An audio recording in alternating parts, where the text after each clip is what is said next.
Welcome back to another video from High Techno. So in this channel I make tutorials on Premiere Pro and Photoshop. So if you are new here, make sure to smash on that subscribe button and turn on notifications to watch my videos every week.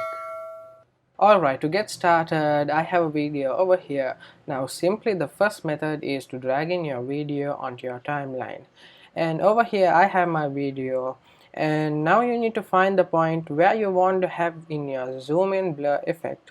So I want to have it over here. So since I want to have it over here, I'm just going to make a cut over here. You can make a cut by simply clicking on C on your keyboard or selecting the razor tool from over here and simply make the cut. And now the second step you need to do is go into your FX panel and search in for the transform key, and there you'll find your transform key. Under video effects and distort you will have the transform. You just need to simply drag in your transform into your video.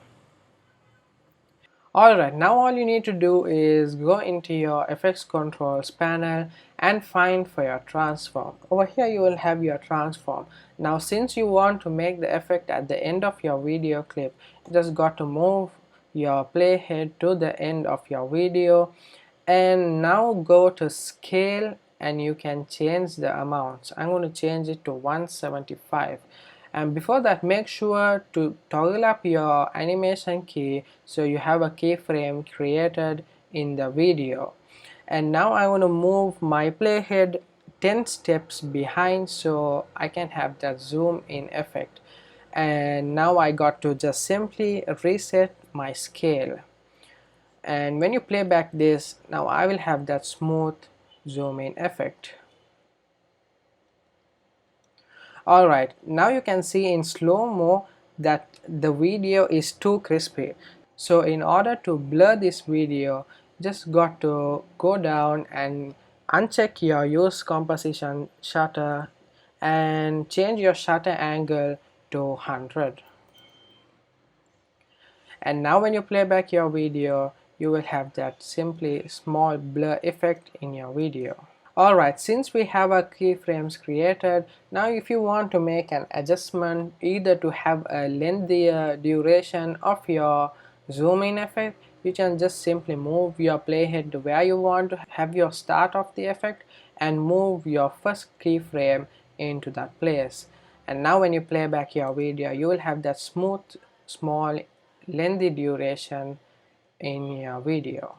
Alright, now in order to have the zoom out effect, all you need to know is what your keyframe amount was at the end.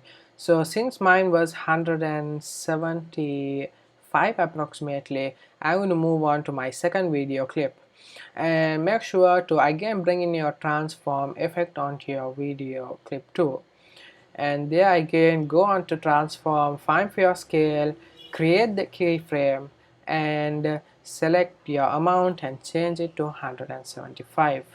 And now again over here I'm going to move my keyframe 10 steps forward, and I'm going to simply reset it again to have that zoom out effect. And now again, to have that small blur effect which we usually have, just got to simply uncheck the use composition and change your shutter angle to 100. And now when you play back your video from the beginning, you will have this video effect.